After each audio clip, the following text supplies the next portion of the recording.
Hi, welcome to SBR Videos. I'm Peter Loshak. We are continuing our regular divisional update betting show in Major League Baseball that we do every week with Doug Upstone. Today is August 7th, and we're going to take a look right now at the NL Central. Doug Upstone, thanks for being back with us. Peter, my pleasure to be back once again, and we have a cluster of teams in the National League Central all competing for everyone's dollars from a betting standpoint and also for a division title. That is true. That is true. All right, let's get to the forecast from last time, and kind of interesting, right? You said fade the Cubs, and I said, of course, I agree with that, but the Cubs went 8-7 since our last video for an ROI of plus 9.5%. They are also starting to go over now, and I'll tell you what, the Cubs traded away their pitching, but they brought up a bunch of decent young prospects in their lineup.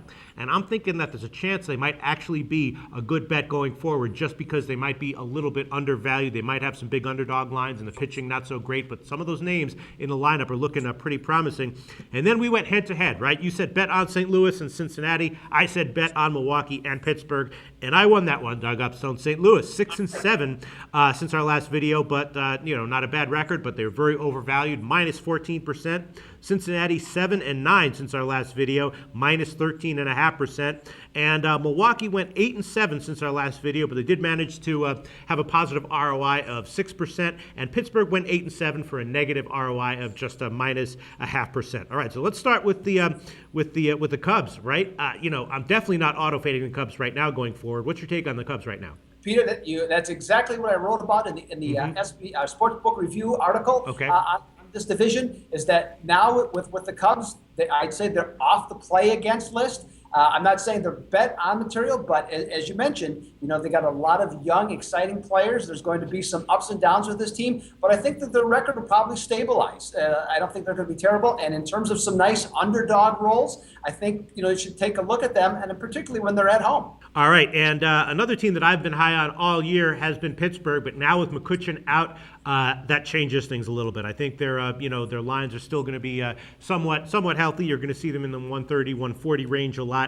And with McCutchen out, I'm off Pittsburgh. But I think I'm still liking Milwaukee overall. In general, they've been the most profitable team in the NL Central on the year, plus 3.5% ROI, which at this point is a decent positive units result. And plus 6% since our last call. They're top 10 in the baseball money standings. I'm thinking that maybe Milwaukee as a play on going forward might be a good recommendation. What do you think? Yeah, Milwaukee's hard, and now again, I agree with you in a general sense that they could be. I'm just not 100% sure. One of the things that's changed for them is that they're not playing as well on the road as they were earlier in the year, so that's really held them back. And in all season, they've been sort of mediocre at home. So the potential is there for them to up their game. They have to have their pitching improve. Their starting pitching has fallen down to the middle of the pack. They need to bump that back up closer to the top 5. Will they do that or not? I think it's possible for them to do, but their schedule is pretty foreboding, the rest of this month. So I can't say I would recommend them.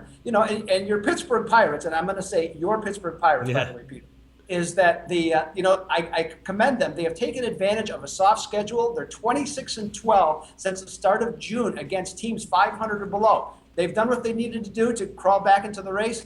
But what the Arizona Diamondbacks did to McCutchen is reprehensible in my opinion, and I think it's going to really affect this team going forward. Yeah, I think so as well. I'm off Pittsburgh right now as an auto play on. And then rounding out the NL Central, just St. Louis and Cincinnati, kind of similar teams. A little bit pitching strong, lineups a little bit weak, and that results in them a lot of times being a pretty healthy favorite and not winning a lot of those games. So they had very similar profiles since our last video, slightly less than 500, but good bet against, decently negative ROIs because they were a big favorite. So in the NL Central, what forecast do you have for us for next call, Doug? Well, there's not much to choose from here, Peter. But I'm gonna with the Cubs. I'm gonna say take a look at the Cubs at home as underdogs. Mm-hmm. I'm not gonna get off the St. Louis bandwagon, even though I don't like this team so much anymore. But the only reason I'm going to stick with them a little bit anyways, in terms of forecast, is their schedule is very to their advantage going ahead.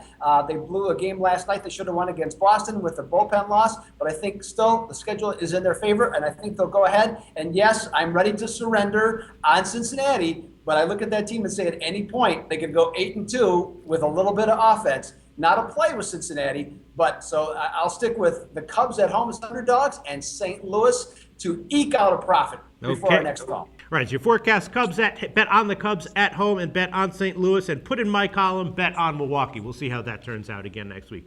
All right, Doug Upstone, thanks so much.